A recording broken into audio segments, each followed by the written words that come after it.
Hi, how's it going? This is Brian here of Class A Plus English, and this is stream number 2 of today. I streamed earlier on and I made a big mistake. I forgot to show the game, so I was just chatting away. So I deleted that stream. Why? Because I'm going to do another one, yeah. What's happening? Well, I had a class at 8 o'clock and my student rescheduled, yeah. Hello, Bertram. I hope everything's well. Right, so we're going to continue with 80 days. We're on day 79.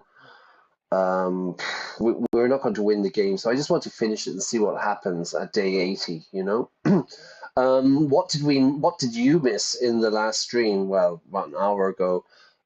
We took an airship. We took an airship to Lima, South America from Auckland, yeah? So, well, if this is your first stream to watch, you know, we're playing a game called 80 Days. It's based on 80 days around the world, but with a steampunk twist, you know. The famous film, cartoon, you know, 80 Days Around the World. It's a very famous kind of novel, of course, as well. Originally a novel. So it's based on that, yeah. I'm playing Passepartout, the valet of Phineas. I was confused. Is it Phineas or Phileas? Phileas Fogg, yeah. So we're going to continue because basically I just wanted. It's going to be a short stream. I want to see what happens at the end, you know, for after 80 days. So we're going to jump into that now. So again, apologies if you were watching earlier on. It was just it's Wednesday evening. It's the 5th of March, and my brain isn't working very well. So let's jump into it, okay? Let's get the game started. We are. Where am I going? I'm going to press game. So okay, let's do this correctly. We need to go full screen. I'm going to turn up the volume a little bit. And actually, we're not in Lima yet. We're still on the boat or on the airship. We're flying through the air. And we were in Auckland in New Zealand. And we've taken a ride on this airship. It's kind of steampunk air balloon thing. And we've been talking to the captain. It's a woman who's transporting kiwi fruit from New Zealand to Peru, to Lima. So she's given us a ride, and we were trying to decide if she's deaf or not. But anyway, let's get going. The captain joined us at the table. I must say it has been a pleasure having you aboard. I do not often have anyone to speak to. So she's told us before, she told us during the previous stream that she lost her husband. It must be a lonely life. Have you considered different work? It must be a lonely life without her husband. She shrugged. It is. I loved my husband, you know. I loved him, but he's gone. Well then, I hope the price of kiwi fruit goes up. Perhaps you should try exporting something more valuable. No, let's go for positivity. Let's hope the price goes up.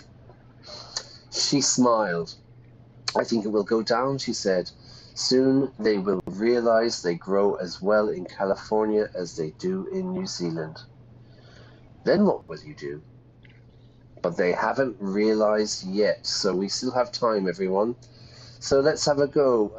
What will you do, I suppose? What will you do when the Americans, everybody's favorite people at the moment, especially here in Europe, when they realize they can grow kiwi fruit in California?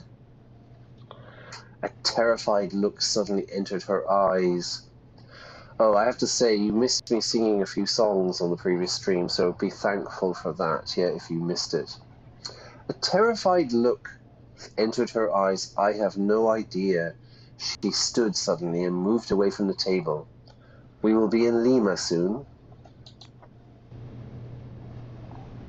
Fruit fly. There seems to be no departures today. We should explore a little. It's day 83. We have £1,637. It's 3:30 in the afternoon. Let's go check out the market.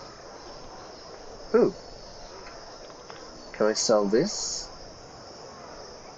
So this is how the game works. We're kind of buying and selling things as well. So we have tobacco, £71, valuable in Port-au-Prince in Haiti, Rio, and Acapulco. We have an American trains. If we get up to America, we have a harmonica. Panama we need to head for though, yeah? I think we should keep this stuff. Let's have a look what we got here. We can buy a bushel of sugar cane to be pulped and crystallized, valuable in Asuncion, Dakar, Senegal, Freetown, Liberia. Peruvian beryllium. Wow, worth 3,700 in Marrakesh. We don't have much money. Crackers, rather dry without cheese, but they keep well of interest to poor, earnest, and prim types. And we have a geometry set, valuable in Rio. So let's take it. Let's go for the beryllium, whatever that is.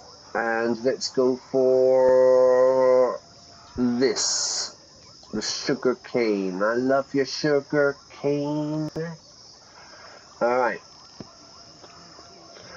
Let's try and get the hell out of here. Oh, I want to set the screen onto full screen. Settings, full screen. There you go. Okay. We're in Lima. We're in South America, everybody.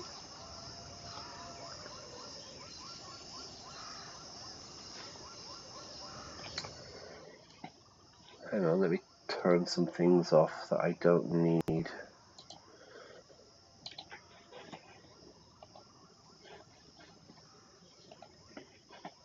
Lima,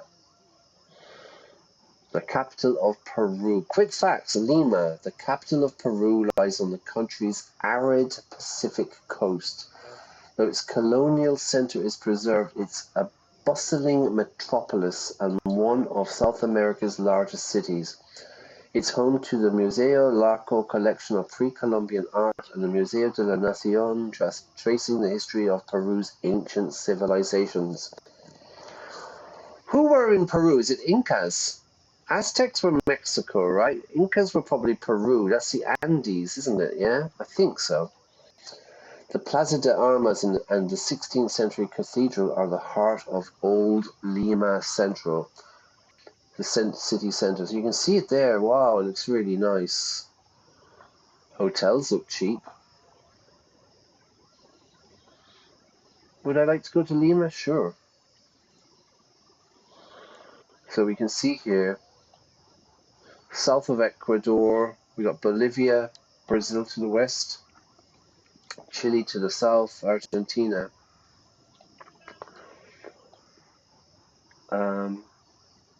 Where's Panama? I think we should try to head to Panama. Maybe then we can get to North America, or maybe we can try and get across. Any Irish pubs in Lima, do you think? What do you think, everybody? I bet you there are. Let's have a quick look. Irish pub. Irish pubs in Lima. There you go. Molly's Irish Bar and Restaurant. McCarthy's Irish Pub. Hooligans. Let's go to... Close at 1, close at 2, close at 1. It's kind of early, right? Let's go to Hooligans. Where's Hooligans? Here we go. Hooligans. Kai Berlin. Reviews. Sort by lowest. Irish pub. I like to read reviews, everybody, especially low reviews. I had a couple of beers to watch the football matches. Internet connection was very weak. Had a couple of pints and ordered a pisco shot. Large beer, 16 soles. Shot of pisco, 28 soles. It must be the money. Complete rip-off. Go to Molly's instead. Oh my god. Service and atmosphere were great, but the food was absolute trash and way overpriced. Chicken and beef were like rubber and hard to chew. But at least they're responding, aren't they? All right, let's go to Molly's. Where's Molly's? Tu casa fuera de casa. Your house outside your house. Okay, let's check out the reviews here. Let's go for lowest. Sorry, I just like reading low reviews. Beer is good and the atmosphere is great. However, the service is awful. Waitress had a bad attitude and did not want to receive our order. Had to talk to another waitress who was nice enough to get our orders, and there's some photos of them kissing.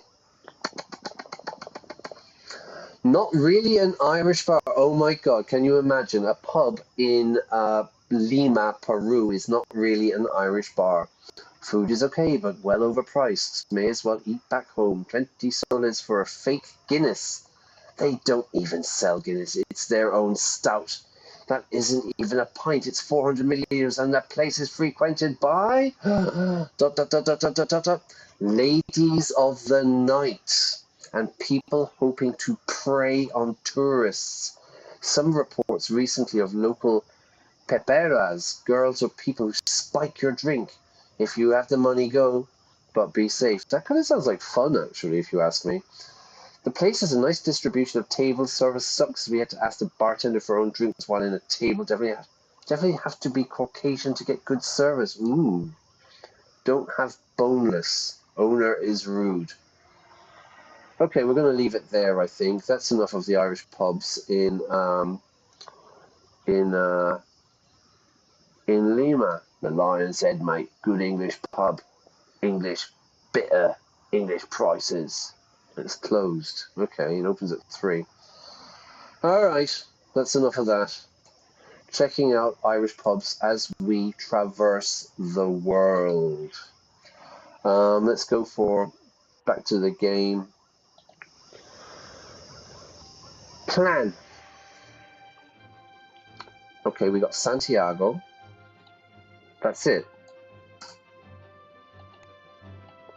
There is neither hotel, nor bank, nor market, said the Chinese gentleman. One can sail aboard the paddle boat, Ayupwa, to Belém, but the fare is over £1,000 or whatever it is. Okay, we can go to Santiago. Then we can go to Buenos Aires. Let's go. Tomorrow, 5 o'clock, 3 bags. Okay, let's do it. Let's go back to Lima. Right, so in this game, we've been traveling around. Yeah, we took a bet in a club in London, and for, I think it was £20,000.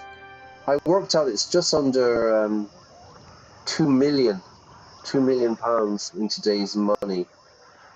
This is my boy. This is my master. We'll pass the night here. He's not feeling okay. Let's find out. We were invited to a glittering party hosted by Gibbs & Son, the leading English merchant house in Lima. They took a proprietorial interest in any newly arrived Englishmen, and bien sûr, their loyal valets. That's us. Gibbs & Son made their money in guano, that is to say, fertilizer made of bird droppings. This is the captain told us about that. Hardly a suitable subject for genteel conversation. A rather dull treasure compared to silver and gold. There be brass in muck and muck in brass, or something like that, isn't it? Let's talk about... I don't want to be rude, so let's just not talk about it. And yet it was all anyone could talk of. I fell in with a group of artisans complaining of European textile imports. Social reformers debating Peruvian debt. Harangues, waitstaff and cooks. Let's talk about money. So I started chatting with a group of social reformers debating Peruvian debt. Notice the pronunciation, everybody. Debt. The B is silent here. If I borrow money from the bank, I am in debt to the bank. D-E-T really is the pronunciation, yeah? To owe money. So they were debating Peruvian debts to London, which were apparently all secured by, yes, my friends, guano exports. A tall woman by the name of Madame Helt coughed. We have people rioting in the streets. Rioting. A riot is a protest with violence, no? Unemployment is turning good people into criminals. Why not continue as you are? Why are there riots? Riots must be contained are the three choices. Well, my name is Passepartout. I am French and from Paris, and the French love a riot. I asked in surprise what I had seen of Liba so far betokened a prosperous, modernizing city. There are food shortages besides the unemployment. Besides, this is a nice word here, besides everyone. So I can say, I live in a house beside a school, right? Meaning next to, yeah? The bank is beside the supermarket, next to. But we use besides as in addition. So, Passepartout, for example, besides French, he also speaks English. Besides playing the guitar, he can also play the violin. Yeah, we use it like that. There are food shortages besides the unemployment. So it's a linking word there that we're using. There are food shortages and there is unemployment, but it's a kind of better way of saying it. Anyone doing exams, IELTS, CAE, linking words, very important. There are food shortages besides the unemployment, said Madame Fuentes, who had been introduced as a guano heiress. She's in the money. Lima is a grand estate with creditors knocking at the door. Occasionally we pop our heads out and throw guano like gold coins at them. Right, it's some bird poop, yeah? Are you running out of guano? Can you not borrow elsewhere? Elsewhere? Yes, that is exactly the point. A portly fellow, round, by the name of Monsieur Salazar, interjected. We should be looking north rather than east. Haiti has promised us automata to excavate the guano more efficiently. So this game is a steampunk game. It's talking about kind of, cutting edge technology in the past. Yeah, so we've been on an underwater train, steamships. The book was written in 1872. Airplanes didn't exist. You know what I mean? So it's like steampunk is all about kind of in the past if they had technology. All right. So the Haitians are promising us basically robots to excavate the guano more efficiently. Excavate? Extract, surely. The Haitians make automata? I did not interrupt. Let's let him talk. I had little interest in the details of the guano business and even less desire to pretend I did. The United States of America has promised us money, Madame Fuentes put in to general approval. Madame Helt coughed and added another option. Or we could borrow from the Chinese banks. We use their labor enough. The debate raged on, and I took the opportunity to go to my hotel or converse with the servants. Let's have a chat with the servants, my people, who, after all, had their own opinions on Peru's future. The government makes all these new buildings and now a railway. The host's butler shrugged his shoulders. But there is no food to eat. Where's my camera gone?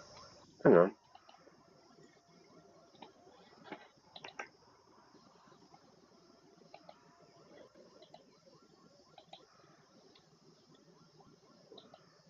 Oh, okay, sorry.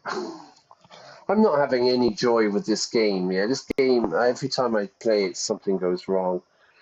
Okay, but at least the camera hasn't frozen. My cat attacked me the other night and turned off the computer and the cameras and everything. About an hour ago, I did a stream and I didn't have the game on, so I was just chatting away. But I'm here, everybody. Don't worry. Where were we? We're talking to the servants, right? I took the opportunity to converse with the servants who, after all, had their own opinions on Peru's future. Peru. The government makes all these new buildings and now a railway. The host's butler shrugged his shoulders. But there's no food to buy in the shop. How is that? The public works will bring new investment, sir. I think it's something to do with budgets. Those in government do not need to eat. I don't want to get involved. Maybe it's got something to do with budgets. I suggested vaguely. I do not understand it myself. Well, neither do I, he shook his head. The guano millionaires and the government don't care for the people who are starving. You're starving, you're very, very hungry. You think they should borrow more money? You think they should make an agreement with your richer neighbors? The people should seize the Guano Islands for themselves. Revolution, come on. That is what we would do if this was Paris. Hold the Guano itself to ransom. Okay, because, Passport 2 is French, and, the French are quite famous for riots and stuff, and revolutions. The butler's eyes lit up. And when the government sends airships and cannons, he asked, surely you have sympathetic captains in the army of your own? Shoot them down. Perhaps I did not think it through. Let's cause a revolution. Surely you have sympathetic captains, yeah? It is an absurd notion and a crazy idea, the kitchen maid commented. But this is an absurd situation. They gave each other significant looks. It seems I had set the cat amongst the guano-producing Peruvian pelicans. Okay, he's causing trouble here. Soon after, I collected Monsieur Fogg and returned to our hotel, my head spinning with the political complexities of agricultural fertilizer in Peru. I am pleased to say that I did not dream of birds or their precious nitrogen-rich excrement. My character is now zestful. I would say bubbly, full of energy. I've started a revolution. Let's get out of here. Santiago, off we go. We're going by ship, mild seas, and uncomfortable conditions. This will be a wearisome journey. It will be a tiring journey. Okay, we're on day 84, so the game is lost. The newly formed Compañía Sudamérica de Vapores was celebrating its inception by offering passengers places aboard one of its large cargo steamers, due to follow the coast as far as Santiago. It was hardly appropriate travel for a gentleman. It was a huge ship. The call of its horn was like the song of an enormous whale. Okay, I'm getting Titanic vibes here, everybody.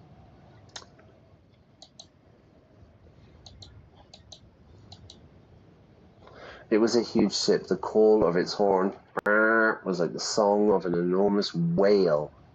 We waved the coastline away and carved into the sea, smoke towers rising from the funnels. These are the funnels here, like the chimneys, yeah? The funnels. The scale of the world, its great oceans and its great machines made my heart soar. I'm alive, everyone. Look after Fog. You are most diverting, my good man. The cargo of the ship was mostly frozen meat and fish, packed in barrels and crates and piled in a hold that was filled with packed ice. I was reading something, or I was listening to something, and they were talking about, like, when refrigeration was, like, invented, right? When, like fridges, yeah, when it was invented, because it created lots of problems because the Argentinians were exporting beef, yeah, cow meat, beef to Europe. And before they used to use ice. They used to have to pack the holds of the ship full of ice to keep the meat preserved, so that the meat doesn't go off, it doesn't rot. But I think, yeah, when refrigeration started, it was a boom, an economic boom for the Argentinians. The cargo of the ship was mostly frozen meat and fish, packed in barrels and crates and piled in a hold that was filled with ice. I asked the mate how the ice was collected. I kept my master away from and above decks. Where do you get all the ice from, man? And she smiled with glee.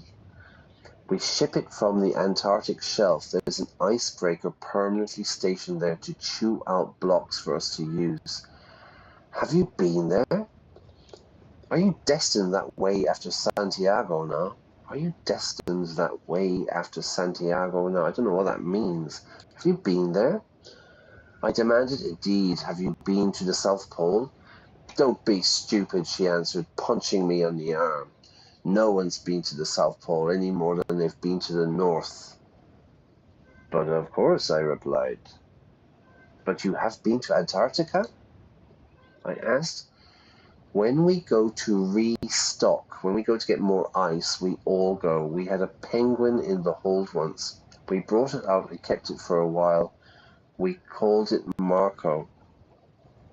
Marco the penguin. Marco Polo, Marco Penguin, I don't know. What happened to it? I've never seen a penguin. Really? She looked me up and down and then added, you would get along, I think. She tipped her little hat. Good day to you, Passepartout. The boat made good progress. Its engines were enormous, but so was the weight it carried. A big, big ship. We're on our way to Santiago. Converse. Greetings, first mate. Passepartout, good day. Santiago? My childhood sweetheart, was in an accident aboard the Pride of the South from Santiago to Asuncion. Santiago to Buenos Aires? Absolutely. My father was in an accident. Jesus. In an accident aboard the Incan flyer from Santiago to Buenos Aires. So, yeah, she's had a lot of... Buenos Aires is the city of the artificers. Goodbye.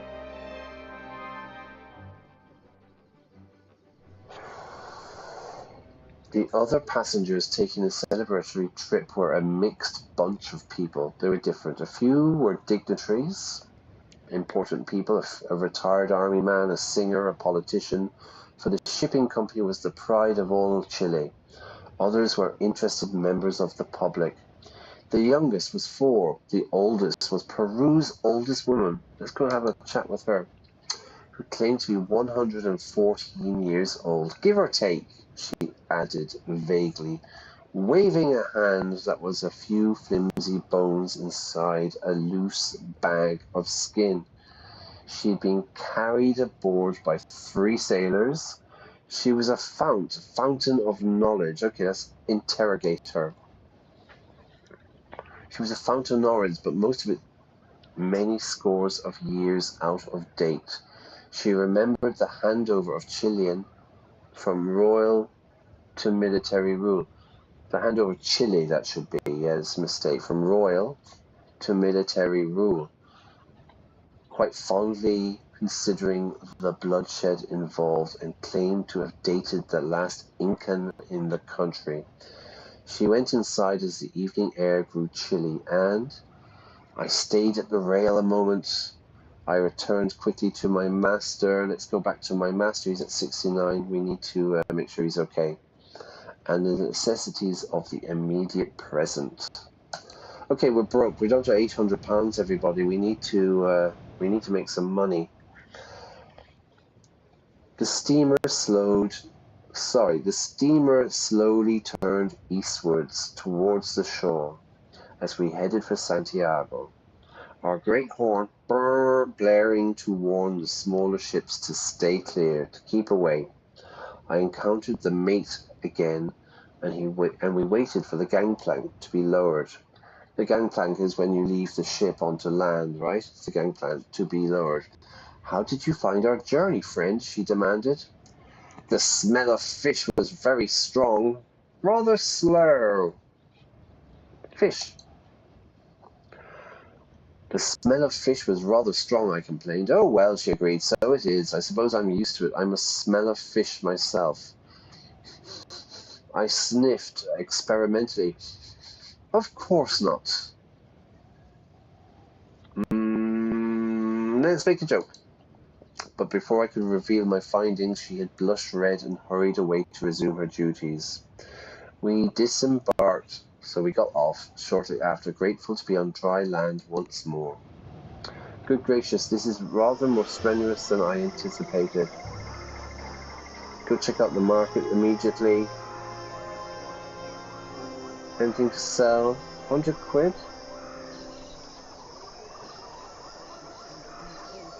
Let's sell the harmonica for 200. Variable here. Valuable in Porto Novo. Marrakesh. Okay, what have they got here? We've got dates and figs of interest to solo poor foreign types. A set of false teeth. Good false teeth are hard to manufacture. This set appears to have been extracted rather than made. Ugh.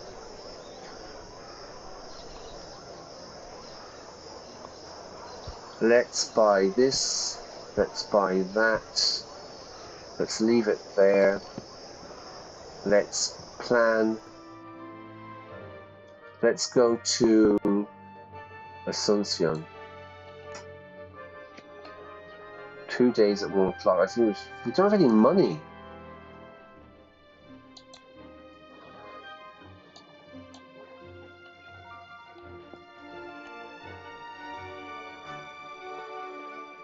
Tomorrow at 1. Buenos Aires is the city of the artificers. Let's go to Buenos Aires. We'll go tomorrow, everybody. I think what we'll do then is we'll go check out Buenos Aires. I've always wanted to go there.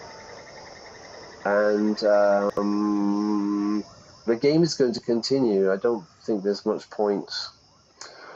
Walking the streets of Santiago meant taking one's life into one's very hands. Cars zoomed around the wide streets like stampeding cattle, like running cattle, and their drivers appeared to aim directly at pedestrians. And more than once I had to hurl myself aside. Aha! Jump out of the way. To avoid being flattened by a chuffing Bozek. I took refuge from the mayhem behind the wheel of a hired car myself. In the rolling landscapes of O'Higgins Park, everybody. O'Higgins, I was telling you about O'Higgins. I don't know, maybe that was in the last stream. So, after the Napoleonic Wars in Europe, lots and lots of Irish people went to South America because they smelled freedom and revolution in the air. And so they all went over to South America to fight for freedom and liberty. And so there was a guy called O'Higgins. So Simon Bolivar, the great liberator of South America, one of his generals was called O'Higgins. Obviously Irish, you know. And if you fly into Santiago, you fly into O'Higgins Airport. And I took refuge from the mayhem in a glass of red wine, which was fulsome and enjoyable, and for a moment allowed me to close my eyes and imagine myself back in Paris. I am French, everyone. In the days before the terrible siege, I fell into conversation with a waiter and asked about Buenos Aires, Asuncion, Lima, Buenos Aires. The man shivered. Ooh, it's a city in ruins. The artificers have destroyed it. You mean they have invaded it? I could not believe that. Well, no, I do, because he's told me. They've invaded? You do not understand, monsieur, my friend said. The Artificers Guild here in South America operate without sympathy. They see themselves as a superior people. One of these days, I fear, they will begin to eat us. With that, he hurried away to wipe his tables. All right, the trip is tomorrow. We'll pass the night. It was with a heavy heart that I watched the sun go down. 80 days had come, 80 days had gone, and here we were, still marking time and not yet home. Before the night ended, I attended to Monsieur Fogg. I ran a few errands for the hotelier. I engaged another guest. If I do this, I can make some money, and I think we need money. I ran a few errands, earning £100. Your funds have gone up. Nice.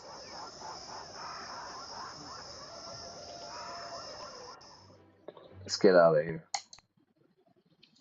Uncomfortable conditions. This promises to be a bothersome route.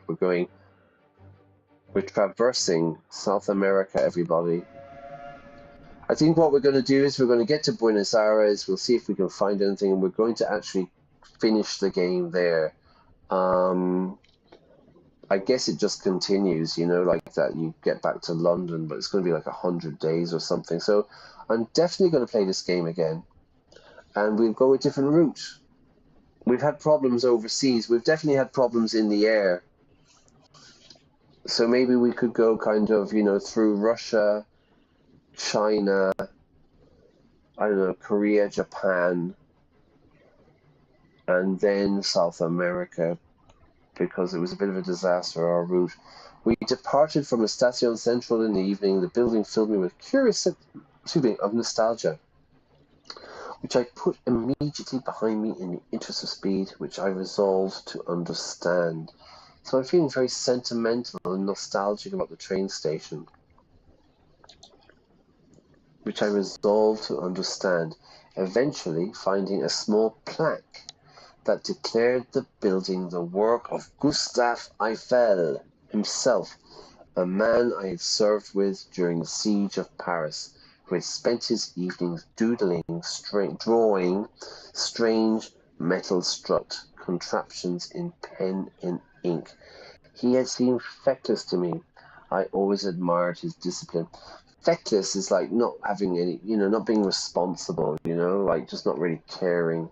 I would say, I don't know, I've no idea about Gustave Eiffel. Let's just say he came across as feckless, and it is assumed that he would not be able to afford the training required to become an architect.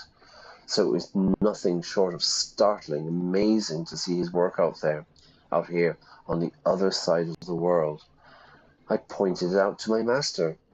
I smiled with inner pleasure at the thought of my associate faring well, and wondered as we boarded the train what else his vision might donate to prosperity in the years to come.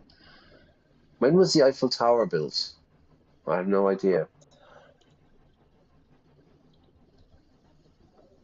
I don't remember. Then the steam blew out and we were away. All right. What does wait mean? Famed maniac Phileas Fogg loses unlikely wager. We're in the newspapers, everybody. £2 million bet we lost. The train crawled as it climbed the mountains on the eastern side of Chile that formed its natural border against the larger bulk of Argentina. We rode in a carriage accompanied by a young man in a smart suit, who looked studiously away and did not meet our eyes. I introduced myself. Good morning! But the man just looked quickly and awkwardly away. So he's not comfortable, yeah? Maybe he's a bit of social anxiety there. As evening fell, he stood and addressed us. A glass of wine, gentlemen? I am most thirsty. I looked to my master. A glass of wine, gentlemen? Okay, I need to respect my position. I can't say, oh, I'm really thirsty. Leave the bottle. I'm going to look to my master, Mr. Fogg, who nodded, and we went together to the bar, where we sipped a glass of Kiel in quiet contemplation as the still mountain tops rose all around us, cutting away from the stars. Incan flyer. Okay, let's get him there. I passed the time on our second day waiting on my master's knee, talking to other passengers, watching the scenery. Let's look after Mr. Fogg. And pressing his shirts. I wonder, Passepartout, he murmured thoughtfully, do you suppose we will win this bet of ours? Huh? No, it's day 88. Such self-doubt was a clear sign of weakness. I redoubled my efforts. I tried to console him. I'm sorry, boss. But to little avail. Yeah, right. It's over, mate. Okay. The train rattled across wide open tranches of dusty land, past small villages. We stopped briefly to allow a herd of llamas across our path. Drama llama. Oh, on the fourth day our young companion sat up. Gentlemen, he declared, we are going into Buenos Aires and I'm not sure I have the stomach for it. What do you mean, monsieur? Such a public admission of weakness was unsettling my master. The gentleman and I felt my own hackles rise. Hackles, so I'm getting a bit annoyed. Monsieur, you must face your fears. Have you been there before? I have not, and to be honest, but here the man adjusts the tie. Okay, so here the man adjusted, it's a spelling typo. The man adjusted the tie around his neck. I do not believe this day that I will leave. I have been sent by my government to negotiate a working peace with the artificers who run the city, but I do not know that they will hear me. Then you must speak loudly and insist on being heard. Then persist, monsieur. The artificers are most reasonable. Then you must persist. I advised him. Persistence wins out. My master's head moved, the briefest of nods of approval. That should be nod of approval. Okay, there's a few spelling mistakes happening here now.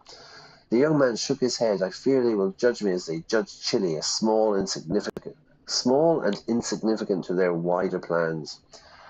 I leant forward with interest. Courage.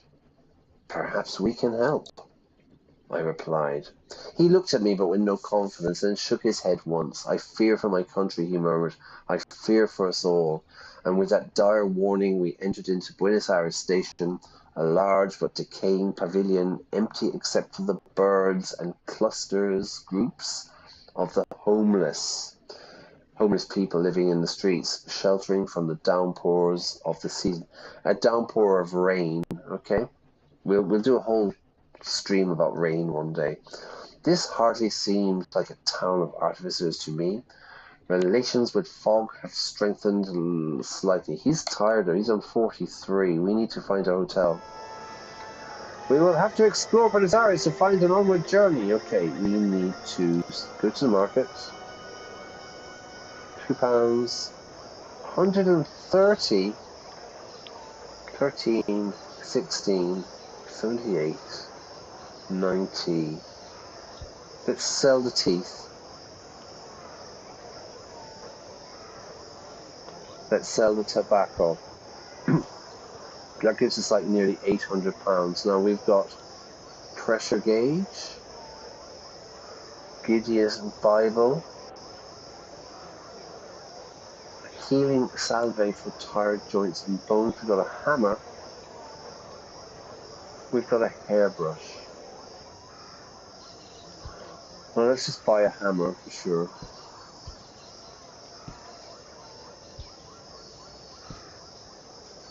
Ooh, magnifying glass. Let's buy a magnifying glass.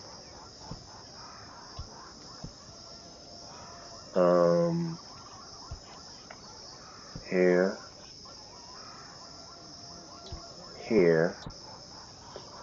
This is valuable in Tangier, Dakar, and Budapest. Ooh, we're not going to be in Budapest, but maybe Dakar. Alright, let's just do it like that. We've got £700. Let's find a hotel. We'll pass the night here.